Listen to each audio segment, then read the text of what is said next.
চারটা গুণ যাদের ভেতরে আছে, এটা আল্লাহওয়ালা মেয়ে মানুষ। এক নাম্বারে যাদের স্বামী বাড়িতে আসলে দুনিয়ার সব কাজ বাদ দিয়ে স্বামীকে খুশি করার জন্য এগিয়ে যায়। এরকম মহিলা তো ঘরে ঘরে। দুই নাম্বারে, স্বামী যখন বাড়িতে আসবে, স্বামীর জায়েজ হুকুম যদি হয়, জীবন চলে গেলেও স্বামীর জায়েজ হুকুম মানা লাগবে। সম্মানিত মা বোনেরা যারা কোথায় বসে আছেন আমি জানি না, কে কি কি মনে করেন আমি তাও জানি না, আপনি কি ইবাদত করে জান্নাতে যেতে পারবেন না? চারটা শর্ত দিয়েছেন নবীজি, তার ভেতরে 3 নাম্বারে আপনার স্বামী। এই যে মর্যাদা মূল্য কত আপনি এখনো টের পাননি। নবীজি জানিয়েছেন, আল্লাহ বাদে যদি সেজদা জায়েজ থাকতো, স্ত্রী লোকের কানের কাছে মুখ নিয়ে বলতাম স্বামীর পায়ে সেজদা কর। এত মর্যাদা, এত দাম তার, আপনি তাকে গুরুত্বই দিতে চান না, জান্নাতের আশা করেন। মনে করছে আমি নামাজ পড়ি, রোজা রাখি, কালো বোরকা পরি। কিসের কালো বোরকা? আপনার আসল তো ওইটা। স্ত্রী মারা গেলে স্বামী যদি লাশ দেখে বলে না আমার স্ত্রী কিন্তু সত্যি ভালো ছিল, নবীজি বলেন আল্লাহ তাকে মাফ করে জান্নাতে দিয়ে দেবে।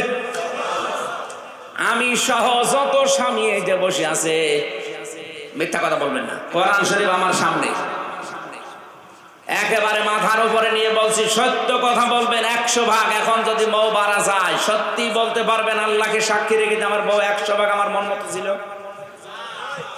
এরকম বলতে পারবেন? কারা হাত তোলেন তো। এই এলাকার বউ তো সবই আল্লাহর ওলি, এই এলাকায় ওয়াজ দেওয়ার দরকার নেই, আপনি এই এলাকায় গান দেবেন। দেখে সব স্বামী তার বড় করে খুশি, কারণ আমরা স্টেজে যে কয়েকজন হাত তুলতে পারি না। সম্মানিত মা বোনেরা ভালো, আলহামদুলিল্লাহ। এলাকার আমি জানি বরিশালের মেয়েরা ভালো, এটা সমস্যা আছে সিলেটে, হাত তুলতে চায় না। তার মানে 100 ভাগের 98 জন স্বামী তার স্ত্রীর ওপরে নারাজ, 100 ভাগ খুশি না। এই এলাকা ইসলামপন্থী মানুষের একটু বেশি, তো পর্দা পুশিদায় বরিশাল বিভাগে বেশি। আল্লাহ যেন এটা একেবারে কিয়ামত পর্যন্ত কায়েম রাখে। স্বামী অনেক দামি জিনিস, আপনি টের পাচ্ছেন না। তাই আপনার আমল আখলাক যদি কমও থাকে, স্বামী যদি খুশি থাকে জায়েজ কাজে, আপনি জান্নাত পেয়ে যাবেন। 3 নাম্বারে, স্বামী যদি আপনাকে যেই কাজে রাজি থাকে আর ওটা যদি জায়েজ কাজ হয়, আপনাকে কষ্ট হলেও রাজি থাকা লাগবে। এখানে আমি সহ স্বামী যারা আছি, প্রত্যেকটা স্বামী চাই যে বিবাহের পরে আমার মা বাবা যেন আমার সাথে থাকে। 100টার 98টা বউ এটা চাই না। এই কথা বলেন না, আপনি জান্নাত পাবেন। স্বামী পছন্দ করছে তার মা বাবা তার সঙ্গে থাকবে, সে আনন্দ পায়, খুশি হয়, আর আপনি এ কাজে খুশি না মানে। 4 নম্বরে, স্বামীর সম্পদ এবং সন্তান আপনি দেখে রাখবেন এবং ইসলামের পথে টিকিয়ে রাখার জন্য চেষ্টা চালাবেন। যখন বাইরে থাকবে তার সন্তান এবং সম্পদ আপনি হেফাজত করবেন, রক্ষণাবেক্ষণ করবেন। এই 4টা গুণ যার ভেতরে আছে, ওই মহিলা আল্লাহর নবীর ভাষায় নেককার, শ্রেষ্ঠ সম্পদ এটা। আল্লাহ এরকম বউ আমাদের ঘরে দান করেন, বলেন আমিন। মালের 2 নাম্বার ব্যাখ্যায় পেয়েছি মাল মানে সম্পদ, টাকা পয়সা। 3 নাম্বার ব্যাখ্যায় পেয়েছি মাল মানে অস্ত্র শস্ত্র। 4 নাম্বার ব্যাখ্যায় পেয়েছি মাল মানে চেয়ার, ক্ষমতার চেয়ার। 5 নাম্বারে ব্যাখ্যায় পেয়েছি মাল মানে প্রভাব প্রতিপত্তি। আল্লাহ এই 5টা জিনিস যাদেরকে দিয়েছে, ওরা যদি মনে করে যে এটা স্থায়ীভাবে আমার কাছে থাকবে আর কোনোদিন হাতছাড়া হবে না, তারাই হোতামা জাহান্নামের দরজায় দাঁড়িয়ে আছে। 3 নাম্বারে সাকারের বর্ণনা পেয়েছি। সাকারে যাওয়ার 4টা কারণ আছে। মুসলমান দাবি করে যারা নামাজ পড়ে না, যারা এতিম মিসকিনদের খাবারের ব্যবস্থা করে না, শুধু নিজে খেয়ে পরে বাঁচবো, মানুষের খবর রাখবে না, এই ধান্দায় যারা আছে তারা জাহান্নামে সাকারে যাবে। প্রধানমন্ত্রী শেখ হাসিনার জীবনে কিছু কবুল হবে কি আমরা জানি না, কিন্তু একটা কাজ কোরআনের দৃষ্টি দিয়ে বলছি, ওয়ালা ইয়াহুদ্দু আলা তাআমিল মিসকিন।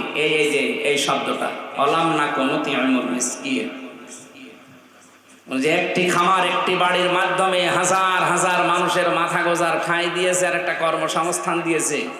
এই কাজটা কোরআনে কারিমের সূরা মুদ্দাসসিরের আয়াত অনুযায়ী হয়েছে। আল্লাহ যেন এটা কবুল করেন, বলেন আমিন। 560টার উপরে মসজিদ বানিয়েছে। আরে মন্দির তো বানায়নি, ভালো কাজ যেই করুক তার প্রশংসা করা লাগবে। 560টার উপরে যে মসজিদ বানিয়েছে, যদি মন্দির বানাতো শিরিক হইতো। কথা বলেন কেন? অন্তত শিরিক থেকে বাঁচিয়ে আল্লাহকে সেজদা দেওয়ার তো একটা ব্যবস্থা করেছে। বলে না, ও মসজিদে গেলে সেজদা তো হবে। আর যাই হোক, এরপরে বঙ্গবন্ধু টানেলটার দিকে তাকান, এই পদ্মা সেতুর দিকে, বিশেষ করে বরিশাল বিভাগ আর খুলনা বিভাগের লোক তো সেজদায় পড়ে থাকা দরকার। 7 ঘন্টা 8 ঘন্টা 9 ঘন্টা আমি দাঁড়িয়েছিলাম এই মাওয়া ঘাটে, তাও আসতে পারিনি। আর এখন মাত্র 4-5 মিনিটে চলে আসছে। সুতরাং এই ব্যবস্থাগুলো যারা করছেন, তাদের মেধা, যোগ্যতা, শ্রম দিয়ে মানুষের মুখে হাসি ফোটানোর জন্য যারা কাজ করছেন, আল্লাহ তাদেরকে সাকার নামক দরজা দিয়ে প্রবেশ করাবে না। আর যারা দারিদ্র মুক্ত সমাজের জন্য কোনো কাজ করে না, শুধু নিজের আখের গোছায়, নিজে খেয়ে পরে বাঁচবে, মানুষের খোঁজ খবর রাখবে না, সে যে দলের লোক হোক, ও জাহান্নামে সাকার নামক দরজা দিয়ে প্রবেশ করবে। 3 নম্বরে যারা সমালোচনা করে শুধু মানুষের, নিজে কিছু করে না, খালি সমালোচনায় আছে। 4 নম্বরে যারা কিয়ামত হবে, জবাব দেওয়া লাগবে, বিশ্বাস করে না। এই 4টা গুণ যাদের ভেতরে পাওয়া যাবে, এদেরকে আল্লাহ সাকার নামক দরজা দিয়ে প্রবেশ করাবে। এরকম 7টা দরজার নাম আছে, আর এক একটায় 2টা 3টা 4টা 5টা করে পয়েন্ট আছে। আমার মাথা ব্যথা করছে, সারাদিন জার্নি তো আসতেছি দর্শনা থেকে, এই বারবার টুপি খুলছে এই কারণে, মানে মাথায় বাতাস না লাগলে মাথা গরম হয়ে যাচ্ছে। আমি জেলখানায় থাকা 3 বছর ছিলাম। 3 বছরের ভেতরে তো এক ঘরের ভেতরে ফাঁসির কন্ডেম সেলের ভেতরে, ওখানে বসে বসে যেগুলো দেখেছিলাম, বিশেষ করে অধিকাংশ মানুষের মামলা নারী পুরুষের, স্বামী স্ত্রীর গন্ডগোল, পারিবারিক জীবনে দাম্পত্য কলহ, এইগুলো নিয়ে বেশি। জানি এর উপরে বসে বসে কিছু টুকে রেখেছিলাম। বাইরে এসে আমি 2টা বই লিখেছি, স্বামী স্ত্রীর পারিবারিক জীবনে দাম্পত্য যে কলহ এবং এর সমাধান, মারামারি কেন বাঁধে 19টা কারণ দিয়েছি। আর এটা সমাধান করার কোরআন এবং হাদিস কি ঔষধ দিয়েছে, ওইগুলো দেওয়া আছে। এই যে পেছনে গাড়ি আছে, সাদা গাড়ি, ড্রাইভারের কাছে আছে, যাওয়ার সময় স্ত্রীর জন্য নিয়ে যাবে। আবার স্বামীরা, স্ত্রীরা, মেয়ে লোক যারা এসেছেন এখান থেকে নিয়ে স্বামীকে দেবেন। একজন আরেকজনকে উপহার দেন। বইটা পড়েন, সংসারে আমি আশা করছি, বিশ্বাস করছি শান্তি আসবে।